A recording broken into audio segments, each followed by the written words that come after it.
కుటుంబ ఆరోగ్య సంక్షేమ శాఖ సంచాలకులు ఆర్వి కర్ణన్ పెద్దపల్లిలోని మాతా శిశు సంరక్షణ ఆరోగ్య కేంద్రాన్ని సుల్తానాబాద్ లోని 30 పడకల ఆసుపత్రిని జిల్లా కలెక్టర్ కోయ శ్రీహర్షతో కలిసి ఆకస్మికంగా తనిఖీ చేశారు.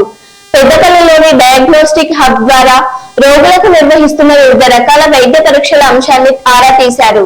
ఈ సందర్భంగా కుటుంబ ఆరోగ్య సంక్షేమ శాఖ సంచాలకులు ఆర్వి కర్ణన్ మాట్లాడుతూ ప్రభుత్వ ఆసుపత్రుల్లో ప్రసవాల సంఖ్య తగ్గుతున్నాయని, వీటిపై వైద్య అధికారులు దృష్టి సారించాలని అన్నారు.